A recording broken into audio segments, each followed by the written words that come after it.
بسم الله والصلاة والسلام عليك يا رسول الله. مرحبا بكم البنات، جيتكم اليوم بوصفة تاع بسبوسة بمذاق القلب اللوز. يعني هاد الوصفة بالذات ما تشاوروش كامل يا البنات، غمضوا عينيكم وروحوا جربوها وانتم كلكم ثقة بانه راكم رايحين تنبهروا في النتيجة صراحة. يعني المذاق تاعها تقول راكم تاكلوا في قلب اللوز. وحنزيد نعطي لكم لاستيوس اللي ديروها باش يعني البسبوسة تاعكم كي تقطعوا الحبة ولا شفتوها تتفتت، يعني كيفاش تتعاملوا معها باش ما تتفتتش معكم نهائيا ويجوكم القطع كامل شابين كما راكم تشوفوا فيهم لهنايا. الوصفه تاع نهار اليوم جربوها يا البنات على ضمانتي، وكنقول لكم جربوا وصفه على ضمانتي معناتها غير دخلوا للكوزينه وروحوا جربوها. وهذه الوصفه بالذات على بالي راكم رايحين تنبهروا في النتيجه وراكم رايحين تعتمدوها. وصفه من اروع الوصفات، سهله ماهله والبنه ما عندي واش نقول. اول حاجه نوجدوا الشربات نتاعنا. راح نحط كاس ونص من السكر، يعني النص البنات راكم شوفوا، يعني ما وصلتوش للنص سوا، يعني درتو قولوا بين النص وبين الربع. حطيت هنايا كاس ونص من الماء، يعني كاس وربع من السكر وكاس ونص من الماء. نزيد عليهم هنايا طرونشه تاع الليمون، واللي ما عندهاش دير قرصه تاع حمض السيتريك، واللي ما عندهاش كامل يعني تقدر تكتفي، يعني تحطها غير هكاك تغلي فوق النار مع شويه تاع لافاني. البنات حسبوا لها بعد الغليان 5 دقائق وطفوا عليها، يعني بعد الغليان 5 دقائق طفيت عليها. هنا في الاخير لكم الاختيار، حبيتوها تجيكم مذاق القلب اللوز 100%، حطوا هنايا لا باتاغون تاع الماء زهر. اللي ما عندهاش تحط 3 مغارف حتى 4 نتاع ماء الزهر ونحطوها بجيه تبرد. واللي ما يحبوش لوغو تاع مزهر يديروا لافاني في الاخر. هنايا نجيبوا الاشواغ تاعنا نحطوا فيها حبه تاع البيض، يعني الحجم تاعها متوسط، واللي عندها حبه كبيره ماذا بها. وهنايا نحط يعني اقل من نص الكاس من السكر العادي، يعني ما وصلتش للنص، بين النص وربع باش ما تجيناش هكذاك حلوه بزاف. وحطيت هنا كاس الا ربع من الزيت. يعني هذه الوصفه البنات صدقوني في 5 دقائق توجد معاكم، يعني طريق يعني مدة تحضير. ونزيد نحط هنايا نص كاس من الحليب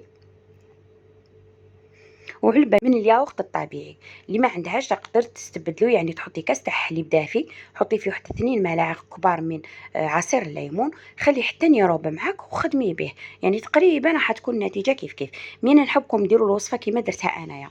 حطيت مبشور حبه نتاع ليمون، وزدت هنايا كميه مليحه من لافاني حوالي 2 ملاعق صغار يكونوا مملوئين جيدا، هو اللي حيعطينا هذيك الحموريه الشابه اللي تشوفوها في البسبوسه. نخلط كامل هاد المكونات حتى نتحصل على خليط ابيض، والسكر هذاك يولي ما يبانش، يعني كي تشوفوا الخليط بصبعتكم تلقاو يعني السكر ما يبانش نهائيا. خلط مليح، يعني مده التخلاط راح ما تتجاوز يا البنات دقيقه ولا اقل. وهنايا يعني نبقاو دائما نخدموا بالاشواغ، ما تخافوا ما والو، يعني ما حتبدلوا الريسيبيون ما حتى حاجه. جيبوا مباشره السميد تاعكم. نحط الكاس الاول انايا، يعني كنت فتحت الباطه جديده قلت خلي معليش نغربلو، مي ما لقيت فيه والو وليت الكاس نص كاس دوزيام ما غربلتوش هكذا كيما راكم تشوفوا. الاولى لقيت عيونها صغار والثانيه عيونها كبار. درت هنا كاس ونص من السميد المتوسط، درت البنات انايا سوسيمي. وفي الاخير نحط، ماشي في الاخير ما زالت البنات الوصفه، نحط ملعقه كبيره من عصير الليمون. وما ننساوش البنات زوج باكيات نتاع لا ليفر شيميك، يعني هنا المقطع راح لي حطيت لا ليفر شيميك. وفي الاخير راح نحطوا 2 ملاعق من جوز الهند، اختياري في الوصفه. اللي ما تحبش جوز الهند حطوا 2 ملاعق كبار من الفارينه. يعني الوصفة يعني فيها البدائل، فيها كل حاجة، يعني باش كامل تجربوها وسهلة وبسيطة. ومن بعد مباشرة البنات نحط الخليط تاعي هنايا في السنيوة. الأبعاد تاعها 25 على 25 سنتيم. دايما نعطيكم الأبعاد تاع السنيوة، دايما نلقى دايما نفس الأسئلة في يعني في لي كومونتير، دايما نقول لكم الأبعاد تاع السنيوة. تبعوا فقط لا فيديو، قلنا 25 على 25. هاد السنيوة يعني مربعة. دوك ندخلها البنات طيب مباشرة في كوشة، يعني كي نشوفها حمارت على الأطراف طفي عليها ونشعل عليها من الفوق. وهنايا البسبوسة تاعي راهي باردة، عفوا سخونة، والشربات تاعي اللي راهي باردة. ونجيبها ونسقيها بهذا الشكل. يعني لاحظوا كيفاش راهي تشرب فيها بسرعة، شوفوا وهاد الشربات تجي بزاف بزاف هايله، هي اللي حتخلي البسبوسه تاعنا تجي معلكه، شغل تقوا راكو تاكلوا في قلب اللوز، ما راكمش تاكلوا في بسبوسه عاديه كيما اللي موالفين نديروها. يعني صدقوني هاد الوصفه يعني على بالكم رايحين تعتمدوها كيما انا، سهله ماهله خفيفه وظريفه وبزاف بنينه. كي نشوفها شربت كامل هذيك الشربات، نجيب حوالي 2 ملاعق كبار من الكونفيتور اللي هما اختياري، اللي تقدر دير يعني اللي تحب دير اللي ما تحبش تخليها غير هكذاك سامبل. يعني تقدري تقدميها، خلوها بيان سوغ حتى تبرد. هنايا في الاخير باش تقطعوها، هنا في الاخير حطيت عليها رشه من جوز الهند، دائما نقول لكم اختياري، باش البسبوسه تاعكم تتحصلوا عليها مربعات من هذا الشكل. حطوا البسبوسه تاعكم يعني خلوها فوق البلون دو طرافاي تبرد شويه، يعني كي تشوفوها دفات يعني بقاتش هكذاك سخونه، ديروها مباشره البنات في الثلاجه، يعني اللي ما كانتش مزروبه. اللي كانت مزروبه البنات تحطها في الكونجيلاتور يعني واحد ربع ساعه.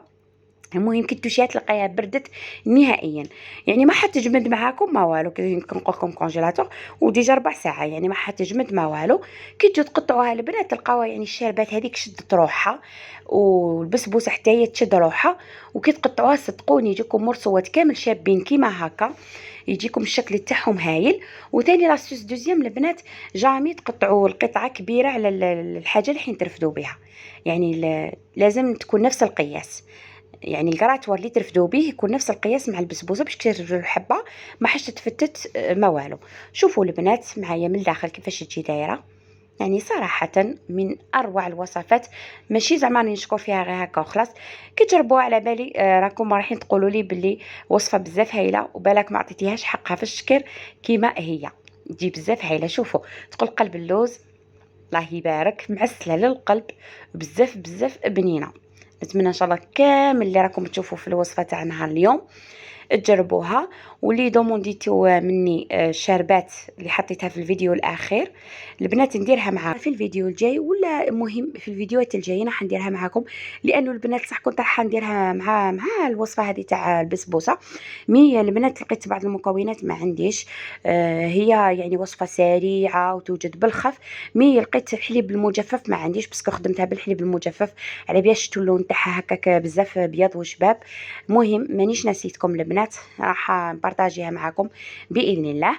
والوصفه هذه يعني اللي وصلت لهنا راه تشوف الوصفه نقول لك حنونه روحي جربي الوصفه، ما راكيش رايحه تندمي. وصفه هايله وبزاف بزاف بنينه، مكونات جد بسيطه، والنتيجه راهي رايحه تعجبك بزاف. على بالي اني شكرتها بزاف فوق اللازم.